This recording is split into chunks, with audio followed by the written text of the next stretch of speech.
Hey, salut à tous les petits trolls et bienvenue dans ce nouveau Click and Troll où l'on va cette fois-ci s'intéresser à un SCP quelque peu particulier, car certes ne représentant en soi aucun danger à proprement parler, mais surtout, se révélant extrêmement utile pour la Fondation. Enfin, quand je dis utile, oui, clairement c'est le cas, mais bon après, vu ce qu'ils en font parfois, on peut quand même relativiser cette notion d'utilité.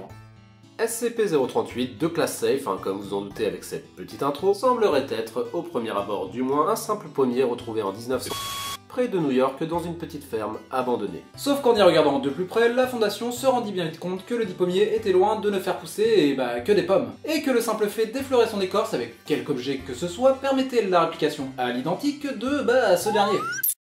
Et dès lors, mon petit troll, je te laisse imaginer à quel point le personnel s'en est donné à cœur joie devant les extraordinaires possibilités offertes par ce SCP.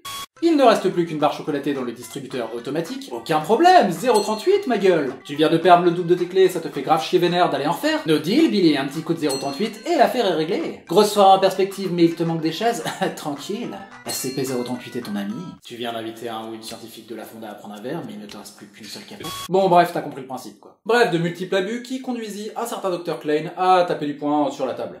J'aimerais rappeler à tout le personnel que SCP-038 n'est pas un jouet et qu'il ne devrait en aucun cas être utilisé à des fins personnelles, que ce soit pour cloner des clés de voiture, films ou que sais-je encore. Et que si ce comportement devait persister, je me verrais malheureusement contraint d'en limiter l'accès. Et entre nous, autant dire qu'il a bien fait parce que les mecs en étaient quand même arrivés à cloner des bières. Lieu de travail, alcool illimité, je te laisse imaginer le bordel. Ceci étant dit, et en dehors de ces multiples utilisations quelque peu abusives, dirons-nous, la Fondation n'oublia pas d'expérimenter sur le dit SCP et découvrit alors que malgré sa capacité à répliquer le vivant, tel que les animaux ou bien nous-mêmes, ces derniers ne restaient malheureusement que peu viables dans le temps, puisque ne dépassant généralement pas 2 semaines d'espérance de vie, et semblant même commencer à pourrir de l'intérieur à avant échéance. Bon après à savoir que quand on parle d'êtres vivants, on parle plus généralement de ceux n'excédant pas 90,9 kg, puisqu'il s'agit en outre du poids limite qui est capable de répliquer l'entité. Limite confirmée lors d'une expérience où la Fondation tenta de cloner un lingot d'environ 182 kg, qui comme vous en doutez stoppa sa réplication à 90,9 kg. A noter que l'examen de la partie avortée révéla une texture rugueuse rappelant l'écorce d'un arbre. Et c'est alors, suite à cette merveilleuse expérience, que la Fondation eut la bonne idée de cloner Cacahuète. Attends, de cloner 173 donc. Oui voilà, lui-même. 173, soit un des CP les plus dangereux du game donc. Tout à fait, Billy. Mais par contre, excuse-moi, mais Cacahuète, c'est pas un des CP les plus dangereux du game en fait. Ah bah si, un peu quand même, rien que... Ah non, mais du tout, Billy, je te promets, tais-toi. Tu dis de la merde. Non, parce que même si certes je te concède que je n'aimerais clairement pas me retrouver face à lui, en soi, tant que tu le lâches pas du regard, t'es safe. Et ce qui est clairement loin d'être le cas avec d'autres SCP. Par exemple, Abel, s'il te croise, lui y a pas de bataille de regard qui tienne, c'est transformation directe en sashimi pour ta petite gueule. Et puis même, pour ce qui est de son confinement, c'est assez simple en réalité. Tu le prends, tu le mets dans une pièce verrouillée, et bon là, si personne ne vient le faire chier, clairement, il représente plus aucun danger. Parce que de lui-même, sans aide extérieure du moins, il a clairement aucune chance de se déconfiner le pauvre. Honnêtement. Mais par contre, lui, il pèse plus de 90 kg, non? Oui, là, pour le coup, ça c'est vrai, oui. Ok, du coup, ça risque pas de poser un petit problème quant à la dite expérience, là? Justement, c'est ce qu'on va voir tout de suite. Belle transition, Billy. Il est content. SCP-173, après avoir pris toutes les précautions nécessaires à son transport, est amené dans la chambre de confinement de 038 et mis en contact le temps d'un instant avec ce dernier. Suite à quoi, et après quelques secondes seulement, une copie de ce dernier se mit à croître telle une pomme sur le dit SCP, tandis que 173, lui, était raccompagné sous bonne escorte dans sa cellule.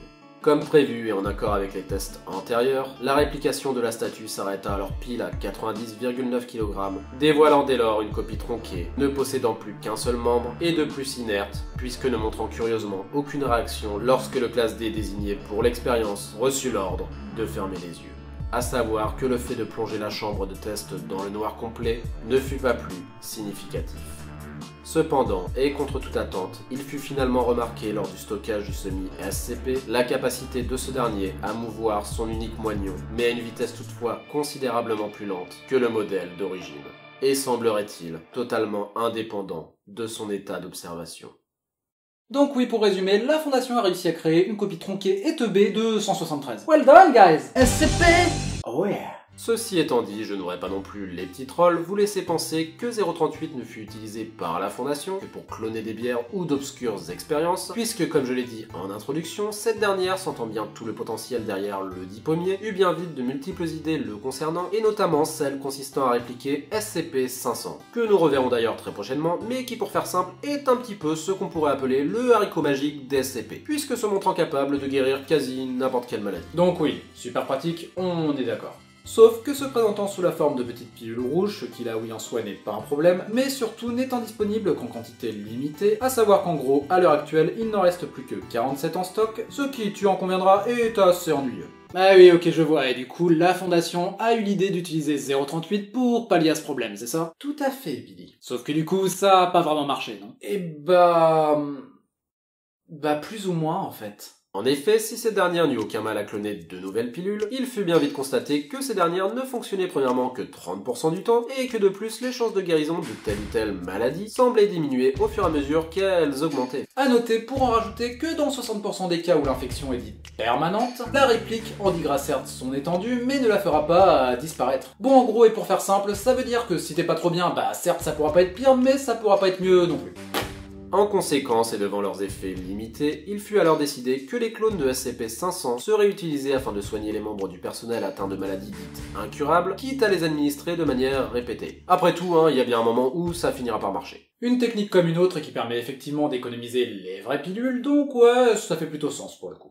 Enfin, et pour finir, il est à noter que le pommier se doit d'être arrosé 2 fois par jour via un brumisateur disposé au plafond, et que tout personnel se devant de le réparer en cas de panne, ou classe D assigné à l'arrosage manuel en attendant sa réparation justement, se doivent de porter une combinaison afin d'éviter tout clonage en cas de contact accidentel avec l'entité. Surtout que comme on l'a vu, si le mec pèse plus de 90,9 kg, ça peut donner des trucs plutôt dégueulasses, puisque là on parle pour le coup, de chair et de sang. Bref les petits trolls, j'espère comme d'hab que cette vidéo vous aura plu, et si vous n'êtes pas encore abonné, n'hésitez pas, ainsi qu'activer la cloche, ça peut toujours servir. Enfin, paraît-il du moins. Et sur ce, moi je vous dis tout simplement à très bientôt pour la prochaine vidéo. Ciao! Ah, et en passant les petits trolls, je voulais juste remercier Ikowa pour ce superbe fanart qui, comme vous l'avez peut-être remarqué, est devenu ma nouvelle PP, ainsi que Medas pour cette magnifique illustration basée sur ma série Souvenirs d'un survivant et qui a dès lors remplacé l'ancienne bannière. Un grand merci à toutes les deux donc, et n'hésitez pas à les suivre, je vous ai mis leur Twitter en description. Ainsi que celui d'Ali Kawaii qui m'a également fait ce petit fanart tout choupi. Donc également un grand merci à elle, et là aussi vous pourrez trouver son Twitter en description.